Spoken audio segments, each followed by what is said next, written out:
Hi guys, this is Amir from MMOs.com doing a quick weekly recap of all major MMO news and announcements beginning September 10th, 2018. This is episode number 164 of the recap, and the first bit of news this week comes from Pearl Abyss and CCP regarding EVE Online. And perhaps the biggest industry news of the year, the South Korean gaming company Pearl Abyss, best known for Black Desert Online, purchased CCP, the Icelandic game studio behind EVE Online, for $425 million. This certainly isn't the first time an Eastern game company has acquired a Western studio, and likely won't be the last time.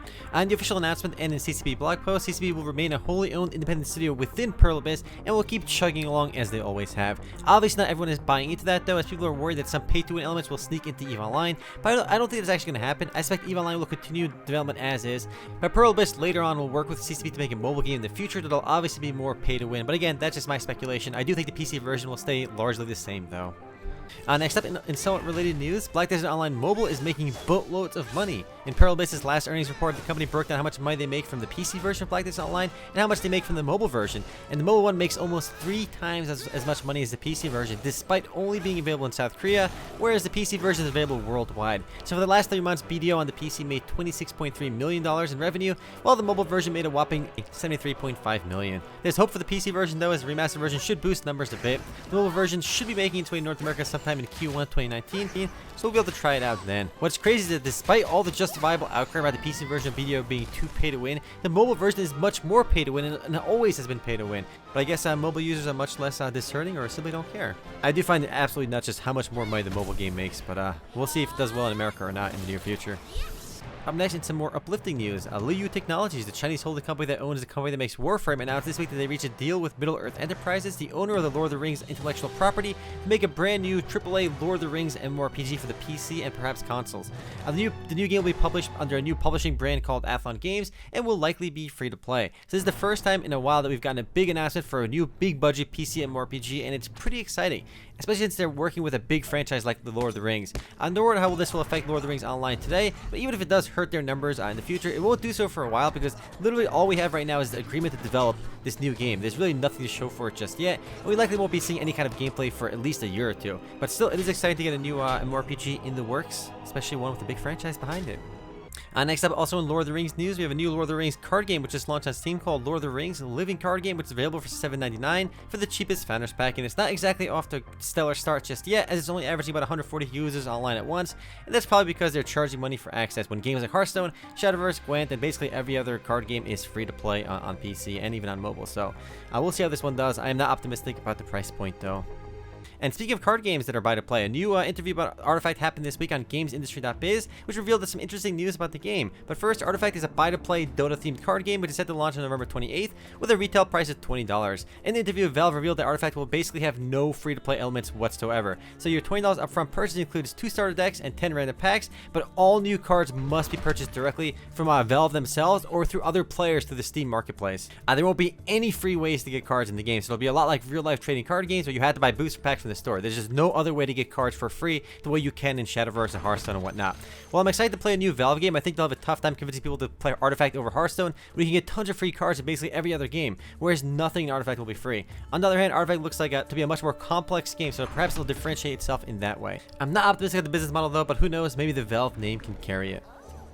Next, Carbon Studios is shutting down, and WildStar is finally shutting down with it. This should come as no surprise to anyone that kept an eye on the game's player base numbers, but it's still sad to see it go. It's actually super surprising just how long WildStar has simply clinged on to life despite its tiny player base, but the game shutdown was inevitable.